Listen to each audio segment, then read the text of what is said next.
Dan Miller owns and manages J&L Hay Farm, a 2,000-acre certified organic farm specializing in high-quality hay, soybeans, corn, and wheat in Somerset County, Pennsylvania. A primary market for perennial hay allows Dan to rely on a long-term 7 to 8 year crop rotation as a time where he can omit tillage, control weeds, and build soil organic matter. This type of cropping system provides a strong base for maintaining soil health. Dan understands soil as a working system and knows the important role it plays in producing healthy crops. So what I always think of this microbial community underneath the soil. I wish I knew more about it, but I picture this thriving community where there's lots of different kinds of microbes and they're all interacting with each other. They're trading, they're doing their thing. They have businesses going where they're trading nutrients and they're making it happen. So I picture this kind of like a city underneath the ground. Despite a strong appreciation for soil biology and understanding the importance of reducing tillage, organic farmers need to till occasionally to prepare seed beds and incorporate nutrients. Most tillage is needed to control weeds in organic row crops and usually cannot be avoided. To minimize the impacts of soil disturbance, Dan takes several approaches, including only tilling when needed and never working bare ground. My theory is when we're tilling, so yes, we're going to mess up the microbe space basically. We're going in there and that's the downside. But while we're doing that, let's make sure that we're giving them oxygen. They like oxygen, so let's for sure not till when it's too wet.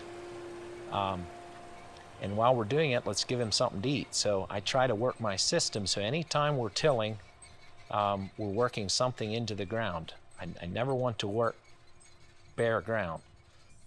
We try to make our system work so that when we're managing our weeds, we're also incorporating residues or manures and preparing a seed bed so that we have to do less tillage the better. So let's try to make every pass of tillage do all three of those. Incorporate some kind of a residue or manure and prepare a seed bed and of course manage weeds. Then we can do the least amount as possible. Tillage mostly happens at the time of terminating the hay crop and also during the phases when Dan is growing corn, soy, and wheat. He has had to adapt his management strategy somewhat since transitioning to organic. When we first started organic, we were no-till before that, so the only piece of tillage, the main piece of tillage we had was a moldboard plow and a field cultivator. Then we went with a soil finisher and then added high-speed discs later. And so now we're probably using a combination of all of those. I like my high-speed discs if I have enough residue that it's chewing it up, incorporating it into the soil. If I do need to finish out a seed bed for establishing a hay stand, I do like to have some kind of a harrow so that if you have to keep working it to get it smooth, I don't like to chop the soil particles too fine. So there we'll use a harrow, some kind of a packer, cultimosher. We do use some of that so that I don't like to just keep disking the soil, get the particles too fine. That can make a compaction layer. Dan's approach to farming also means that most of the cover crops he uses serve multiple purposes. The perennial hay mixture serves as one example of this. A winter cereal crop is a very important part of the rotation. My goal is to never have bare ground for very long at all. So I try to always get something in for the winter. Winter wheat, while it is a grain, it's a production grain for me, it also is very nice because it's through the winter. It's a cover crop for us in the winter. So we'll often take corn and soybeans off, go to winter wheat, and then in the spring we'll decide the good stands stay and the poor stands, that was simply our cover crop. As part of his cropping strategy, Dan always tries to grow a legume grass mixture. His hay crops contain various combinations of these, and he also underseeds clover into winter wheat. The legume acts not only as a living cover to protect the soil, but it also helps supply nitrogen to the following crop. But like with everything, Dan is constantly experimenting with various crops and mixtures. We try lots of different mixtures for cover crops. Depending on the crop next year, we like to get clover, a good stand of clover if we're going to go to corn the next year, or we'll use oats and ryegrass. I've been using annual ryegrass, had pretty good success with that. Seems like it stays green longer in the winter, and done very well with that. If we get a good stand of annual ryegrass, seems to help us build soil health. All this attention to managing soil health has seemed to pay off from an ecological standpoint. The impact of changing his management strategies on his farm is noticeable by Dan and those living nearby. Yes, I would say we definitely notice a difference.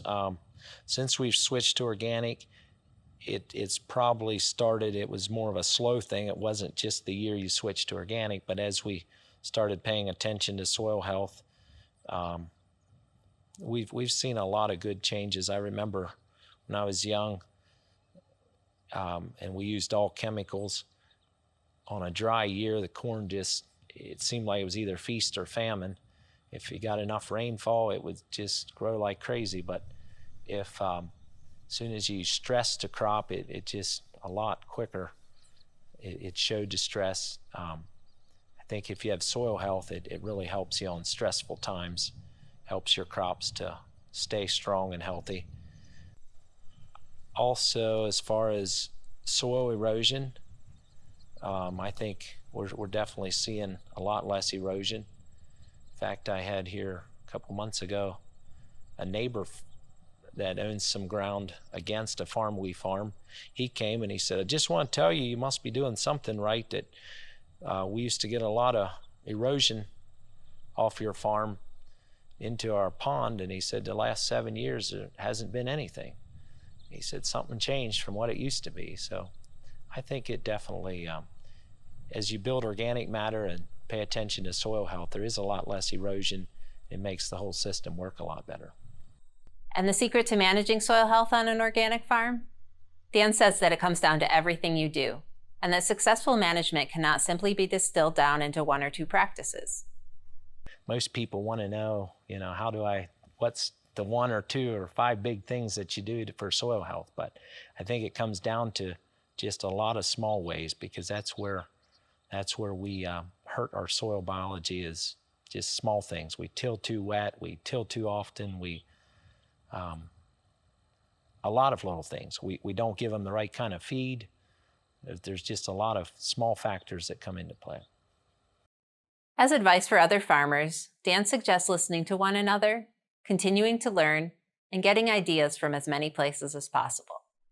When I think of soil health, I often think, number one, us farmers, we have to change our mindset. When we think of farming, we think of the way our dads always did it, the way we do it. And so I think, number one, to learn more about soil health, to take this to the next step, we have to be willing to learn from others, work together, and not just stay in our same old rut. We have to be willing to try new stuff and see what works. I listen to the no-till guys. I try to learn from everyone.